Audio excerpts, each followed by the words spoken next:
Meu Senhor e meu Deus, creio firmemente que estás aqui, que me vês e que me ouves. Adoro-te com profunda reverência, peço-te perdão dos meus pecados e graça para fazer com o fruto este tempo de oração. Minha Mãe Imaculada, São José, meu Pai e Senhor, anjo da minha guarda, intercedei por mim.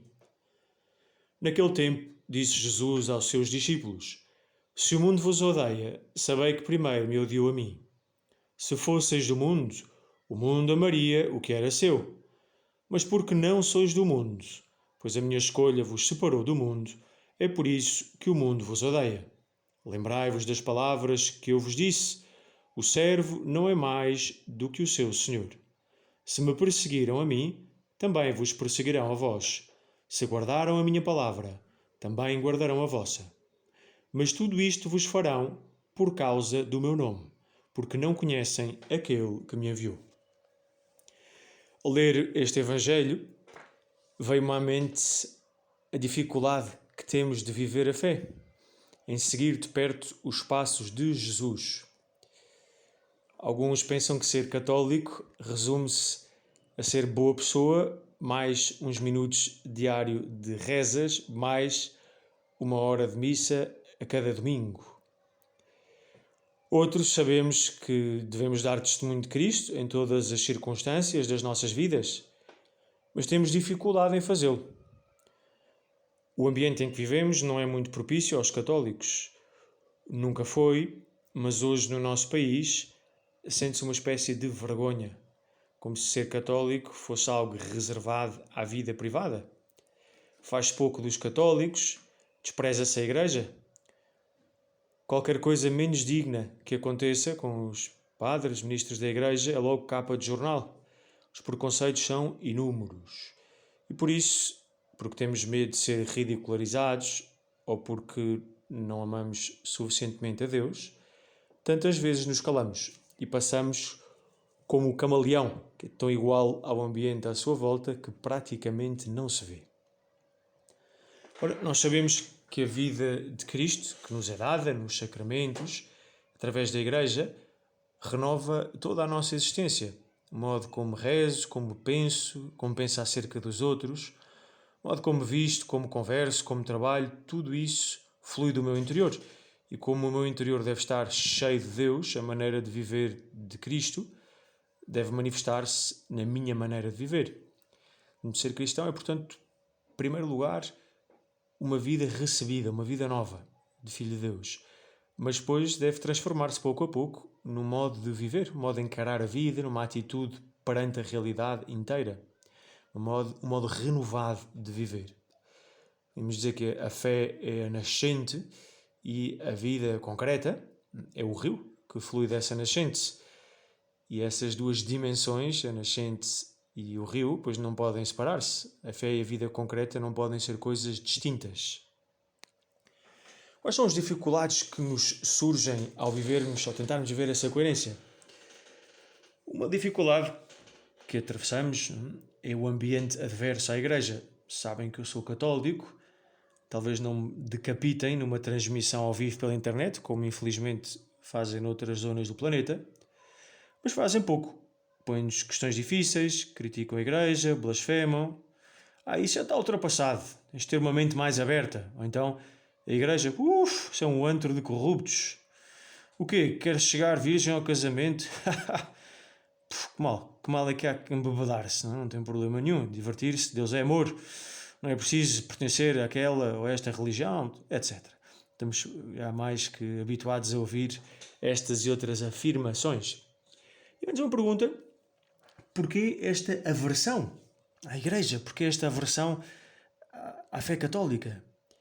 E Jesus explica-nos, não é por causa de ti ou por causa da Igreja, é por causa de mim. Se o mundo vos odeia, sabei que primeiro me odiou a mim. Só um parêntese nesta expressão mundo, quer dizer não o mundo criado por Deus, porque isso é bom, tudo que Deus fez é maravilhoso, mas sim a dimensão mundana, da realidade humana que não foi ainda renovada por Deus e, portanto, está encerrada numa lógica de pecado, está ferida.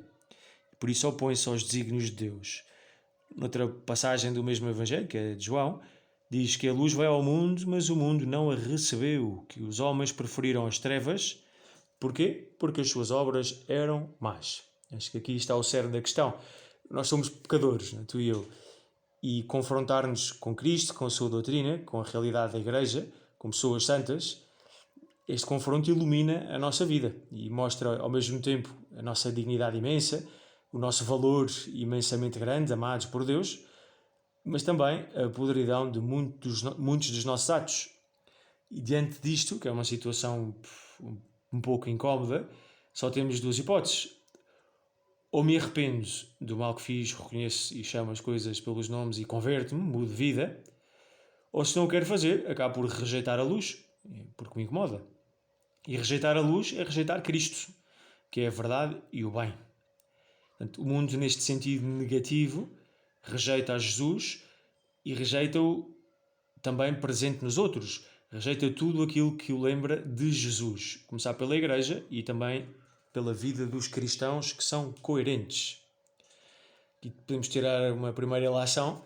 Se tu sentes que é difícil ser católico a 100%, se sentes resistência da parte de outras pessoas, amigos, colegas, às vezes da própria família, da própria casa, fazem pouco, isto quer dizer que tu lhes fazes lembrar Jesus e, portanto, não fiques aborrecido ou aborrecida. Isto é um ótimo sinal. Estás no bom caminho. Keep going. Isto, pelo contrário, eu nunca acho dificuldade em viver a fé. Ninguém se me opõe por eu ser católico, então talvez me deva preocupar. Que os católicos mornos, aqueles que não são quentes nem frios, têm um triste fim, diz a palavra do Apocalipse, serão vomitados pela boca de Deus. Ui. Senhores, eu entendo tudo isto, mas preciso de ajuda. Como é que eu devo viver para ser-te fiel? Vou com os meus amigos católicos viver numa aldeia só de católicos, talvez em torno de um mosteiro, onde tudo é católico? Bom, se tens vocação de clausura, sim, entra no mosteiro e com a tua vida de oração e penitência, pois vais ser uma grande ajuda para a obra da redenção. Mas se não recebeste essa vocação, então não. Não deves sair do mundo. Deves viver bem metida no mundo, sem ser mundano. Tudo o que existe no mundo e na vida das pessoas e que não for contrário a Deus, também não nos é contrário. Tudo o que há de bom, de belo, de honesto neste mundo, e há tanta coisa, nós podemos desfrutá-lo e vivê-lo, viver a vida a fundo. Porém, não devemos esquecer que qualquer desvio em relação à lei de Deus, ao respeito pela dignidade da pessoa, a qualquer desvio desses nós devemos opor-nos. Com educação, com caridade, mas com coragem, com firmeza. Dou-te um exemplo de um jogador de futebol senegalês do Paris Saint-Germain, chama-se Idrissa Gueye. Eu acho que ele nem é católico. A equipa foi jogar um jogo, campeonatos, com os coros do movimento LGBTQ, etc. E ele recusou-se a jogar e agora está a ser alvo de uma grande perseguição. Os médias estão indignadíssimos. Há pessoas importantes que estão a tentar encontrar vias legais para o castigar. Dizem que se ele não usa essas cores, etc., é porque é homofóbico. Mas tu e eu, se quisermos ser a sério amigos de Jesus, pois não vamos ser muito apreciados por algumas pessoas. E então, a quem é que tu queres agradar? A Deus Todo-Poderoso e Eterno, que morreu por ti na cruz e que no final te há de julgar e há de julgar o mundo inteiro? Ou umas pobres criaturas enganadas que hoje estão e amanhã ninguém se lembra delas? Mas a verdade é que custa. Nós não gostamos que as pessoas não gostem de nós.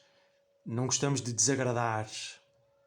Lembra-te que Jesus não disse agradai-vos uns aos outros como eu vos agradei, mas sim amai-vos uns aos outros como eu vos amei. E uma das primeiras exigências do amor, o amor verdadeiro, é dar-nos testemunho da vida de acordo com a verdade. Falarmos em defesa da verdade, com paciência e ciência. Há que ler, saber as coisas, senão fazemos figura de tolos, sem levantar a voz. Aliás, é o título de um livro recém-saído. Temos de aceitar com paz que alguns ficarão incomodados ou desagradados com o que dizemos e sofrer isso, pois, serenamente. E temos de continuar a querer bem a toda a gente. Temos que rezar por todos e especialmente por aqueles que se opõem a Cristo, à Igreja. Na maior parte dos casos as pessoas não são más, mas existe uma grande ignorância a respeito de Deus e a respeito da Igreja. Porque se conhecessem a Igreja, como é na verdade, mudavam de opinião de certeza. Temos de pedir muita fé e temos de pedir também muita coragem ao Espírito Santo. Para acabar, deixo um breve aviso àqueles intrépidos e corajosos defensores da fé. Primeiro, força, estás no bom caminho. Mas ao mesmo tempo lembra-te que dar testemunho da verdade, com coragem, não quer dizer estar sempre a armar discussões e debates. Não quer dizer ser antipático ou mal educado. Tens que ser firme, mas com um coração cheio de bondade. Dou-te graças, meu Senhor e meu Deus, pelos bons propósitos, afetos e inspirações que me comunicaste nesta meditação. Peço-te ajuda para os pôr em prática. Minha Mãe Imaculada, São José, meu Pai e Senhor, anjo da minha guarda, intercedei por mim.